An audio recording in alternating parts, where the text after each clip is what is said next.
स्वागत है सभी का। ये साइंस के एमसीक्यू सीरीज़ का 5वां वीडियो होने वाला है। इससे पहले हमने ऑलरेडी 4 क्लासेस कर लिया है। अगर आपने अभी तक नहीं देखा है उन क्लासेस को तो यहाँ आई बटन में उसका प्लेलिस्ट मिल जाएगा। इस वीडियो को देखने के बाद उन क्लासेस को भी ज़रूर देखिएगा, क्योंकि उन सभी में हमने इंपॉर्टेंट क्वेश्चन को डील किया है साइंस का, जो डायरेक्ट आपके एग्ज़ाम में आ सकते हैं।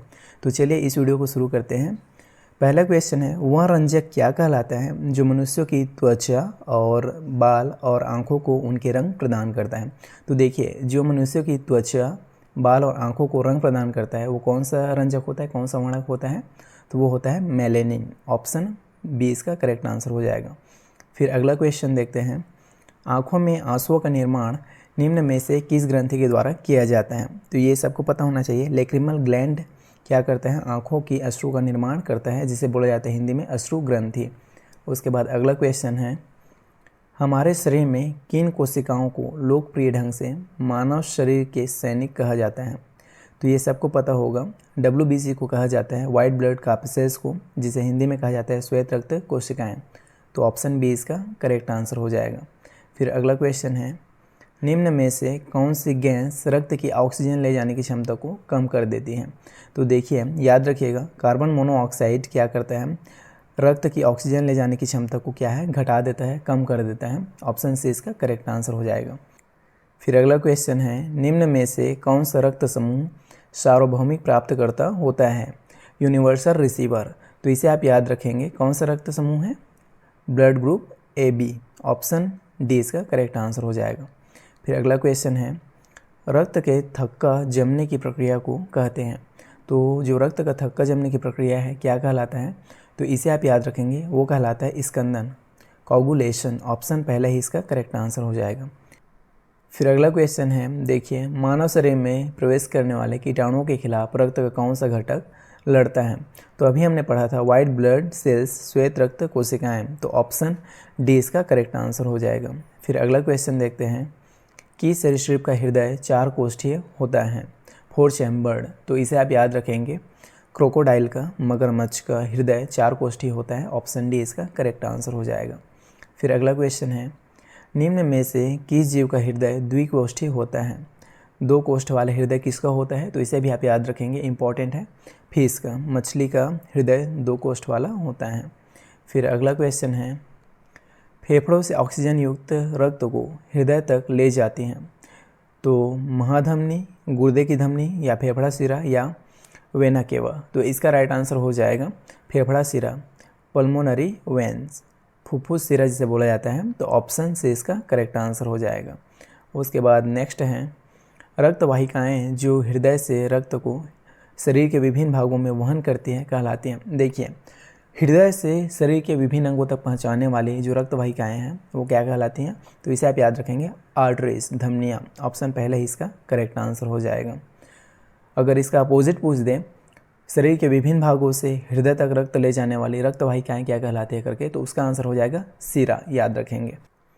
फिर अगला क्वेश्चन है, लाल रक्त कोशिकाओं के लिए शरीर का कौन सा अंग जिम्मेदार है? लाल रक्त कोशिकाओं के लिए पूछा गया है, रेड ब्लड सेल्स के लिए। तो इसे आप याद रखेंगे, बोन मेरो। ऑप्शन डी इसका करेक्ट आंसर हो जाएगा। फिर अगला क्वेश्चन है, लाल रक्त में ऑक्सीजन को कैप्चर करने का कार्य कौन करता है? तो इसे आप याद रखेंगे, हीमोग्लोबिन। ऑप्शन डी इसका करेक्ट आंसर हो जाएगा। इंपॉर्टेंट क्वेश्चन है, याद रखेंगे। उसके बाद अगला क्वेश्चन देखते हैं, निम्न में से कौन सा ब्लड ग्रुप यूनिवर्सल रिसीवर है, सार्वभौमिक प्राप्तकर्ता? अभी हमने पढ़ा था AB, और यहाँ पे उसका एक्सटेंडेड दिया गया है, तो AB प्लस राइट आंसर हो जाएगा। AB निगेटिव नहीं होगा, AB पॉजिटिव होगा, इसे आप याद रखेंगे। सवाल ऐसा भी पूछा जाता है, ऑलरेडी पूछा गया है, क्वेश्चन है। फिर अगला क्वेश्चन देखते हैं, नीला लिटमस पत्र अम्लीय विलयन के संपर्क में आने पर खालिस्तान हो जाता है। तो नीला लिटमस पेपर कैसा हो जाता है? अम्लीय विलयन के संपर्क में आने पर तो वो कैसा हो जाता है? रेड हो जाता है, लाल हो जाता है। ऑप्शन पहला इसका करेक्ट आंसर हो जाएगा। उसके बाद अगला क्वेश्चन देखते हैं, 25 डिग्री सेल्सियस तापमान पर शुद्ध जल का pH मान खालिस्तान होता है। तो 25 डिग्री सेल्सियस पर शुद्ध जल का pH कितना होता है? तो इसे आप याद रखेंगे, ये होता है 7। ऑप्शन पहला ही करेक्ट आंसर हो जाएगा। फिर अगला क्वेश्चन है, निम्न में से कौन सी गैस चूना जल को दूधिया कर देती है? तो ये भी इंपॉर्टेंट क्वेश्चन है, कई बार एग्जाम में पूछा गया है।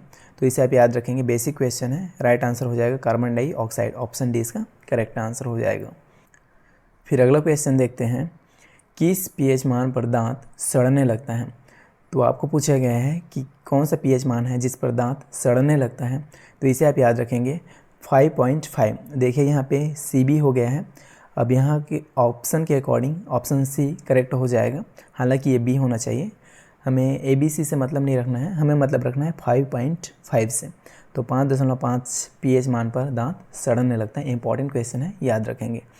फिर अगला क्वेश्चन देखते हैं, मानव शरीर किस pH सीमा के भीतर काम करता है। तो इसे आप याद रखेंगे, इंपॉर्टेंट है ये भी, 7 to 7.8, ऑप्शन सी इसका करेक्ट आंसर हो जाएगा। उसके बाद अगला क्वेश्चन है, बकमिंस्टर फुलेरिन खालिस्तान का अपर रूप है।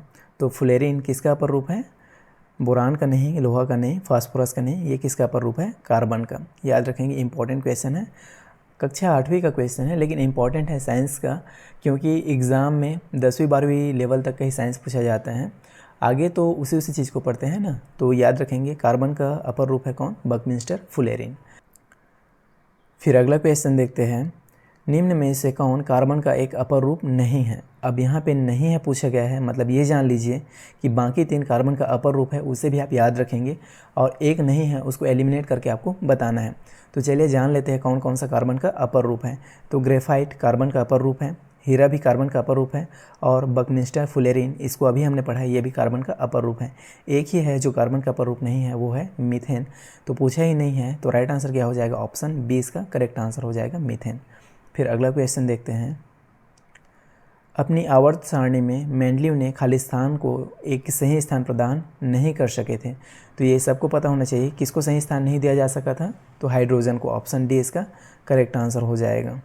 उसके बाद अगला क्वेश्चन देखते हैं, निम्न में से किसने अष्टक सिद्धांत दिया था।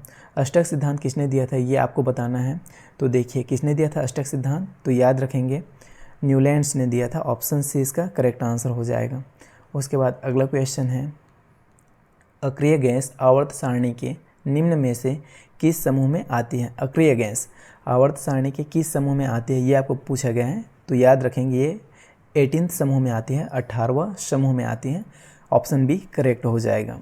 फिर अगला क्वेश्चन देखते हैं, पोटेशियम एक रासायनिक तत्व है जिसका प्रतीक है। पोटेशियम का आपको प्रतीक बताना है। तो याद रखेंगे, पोटेशियम का प्रतीक क्या है, के, ऑप्शन डी करेक्ट हो जाएगा। फिर अगला क्वेश्चन देखते हैं, निम्नलिखित में से कौन सा उपकरण सर्किट में करंट की उपस्थिति का पता लगा सकता है। तो कौन सा उपकरण होगा, गैल्वेनोमीटर, ऑप्शन ए ही इसका करेक्ट आंसर हो जाएगा। फिर अगला क्वेश्चन देखते हैं, घरेलू विद्युत परिपथ में प्रयुक्त फ्यूज के लिए रेटिंग निम्न के आधार पर प्रदान की जाती है। तो किसके आधार पर, याद रखेंगे करंट के आधार पर, ऑप्शन बी इसका करेक्ट। आर्द्रता के स्तर को मापने के लिए किस उपकरण का प्रयोग किया जाता है। ये उपकरण होगा, उपकर्तन नहीं है, याद रखेंगे। तो आर्द्रता के स्तर को मापने के लिए किस उपकरण का प्रयोग किया जाता है, ये ऑलरेडी कई बार एग्जाम में पूछा जा चुका है और आगे भी आ सकता है, तो इसे आप याद रखेंगे, इंपॉर्टेंट क्वेश्चन है। किस उपकरण से मापा जाता है, तो हाइग्रोमीटर, ऑप्शन सी इसका करेक्ट आंसर हो जाएगा, हाइग्रोमीटर। उसके बाद अगला क्वेश्चन देखते हैं, निम्न में से कौन सा जीव अपने शिकार को पकड़ने के लिए अल्ट्रासोनिक ध्वनि का उपयोग करता है। तो कौन सा जीव अल्ट्रासोनिक ध्वनि का उपयोग करता है, तो चमगादड़, ऑप्शन पहले ही इसका करेक्ट आंसर हो जाएगा। फिर अगला क्वेश्चन है, ध्वनि खालिस्तान के माध्यम से यात्रा नहीं कर सकता, किसके माध्यम से, निर्वात के माध्यम से, ऑप्शन ए ही इसका करेक्ट आंसर हो जाएगा। अब ये नहीं है वाला सवाल है, मतलब बाकी 3 के माध्यम से ध्वनि यात्रा कर सकता है, किसके किसके माध्यम से, पानी के माध्यम से कर सकता है, मृदा के माध्यम से कर सकता है, और आग के माध्यम से भी कर सकता है, लेकिन निर्वात के माध्यम से नहीं कर सकता। तो इसे आप याद रखेंगे। फिर अगला क्वेश्चन है, मनुष्यों के लिए ध्वनि की श्रव्य सीमा है। ध्वनि की श्रव्य सीमा बताना है मनुष्यों के लिए, तो कितना है, 20 हर्ट्ज से 20,000 हर्ट्ज तक, 20 हर्ट्ज टू 20 के हर्ट्ज, ऑप्शन सी इसका करेक्ट आंसर हो जाएगा। उसके बाद अगला क्वेश्चन देखते हैं, एक औसत वयस्क मानव के लिए ध्वनि की श्रव्य सीमा है। अब यहीं पे उसको एक्सटेंड करके पूछ दिया गया है, वही सवाल है जो अभी हमने पिछले स्लाइड में देखा। तो इसका राइट आंसर क्या हो जाएगा, 2 से 20,000 हर्ट्ज नहीं होगा, 2 से 2,000 हर्ट्ज भी नहीं होगा, 20 से 2,000 हर्ट्ज भी नहीं होगा, कितना होगा, 20 से 20,000 हर्ट्ज। ऑप्शन डी इसका करेक्ट आंसर हो जाएगा। ये कई बार एग्जाम में पूछा गया है ऑलरेडी और आगे भी एग्जाम में आ सकता है। मोस्ट इंपॉर्टेंट क्वेश्चन है, टिक मार्क करके रखेंगे, याद रखेंगे। उसके बाद अगला क्वेश्चन देखते हैं, हवा में ध्वनि का वेग कितना होता है? तो कितना होता है? 343 मीटर पर सेकेंड। ऑप्शन सी इसका करेक्ट आंसर हो जाएगा। फिर अगला क्वेश्चन है, ध्वनि किस माध्यम में तेज यात्रा करती है? तो किस माध्यम में तेज यात्रा करती है? सॉलिड। ऑप्शन बी इसका करेक्ट आंसर हो जाएगा। हालांकि यहाँ पे सी प्रिंट हो गया है, इसको आप बी मानिएगा। ये ऑप्शन बी होगा और ये ऑप्शन सी होगा, ठीक है। तो ऑप्शन बी ठोस सही हो जाएगा। उसके बाद अगला क्वेश्चन है, चमगादड़ अंधेरी रात में उड़ते तथा शिकार ढूंढते हैं। वे किस प्रकार की ध्वनि तरंगों को उत्पन्न करके तथा उनके परावर्तन का पता लगाकर ऐसा कर पाते हैं? तो इसे याद रखेंगे, इंपॉर्टेंट क्वेश्चन है, अल्ट्रासोनिक तरंगे। ऑप्शन डी इसका करेक्ट आंसर हो जाएगा। 36 का ऑप्शन डी, चमगादड़ अंधेरी रात में उड़ते हैं तथा शिकार करते हैं और वे ऐसा करने के लिए अल्ट्रासोनिक तरंगों का इस्तेमाल करते हैं। तो इस तरह से हमने साइंस के 36 मोस्ट इंपॉर्टेंट क्वेश्चन देखे। आई होप वीडियो आपको पसंद आया होगा और समझ में भी आया होगा। वीडियो पसंद है तो वीडियो को लाइक कीजिए और आगे ये सीरीज़ अभी कंटिन्यू रहेगा, तो आगे आने वाली वीडियोज़ को देखने के लिए चैनल को सब्सक्राइब करिए। हम आपसे मिलते हैं नेक्स्ट वीडियो में, तब तक के लिए बाय।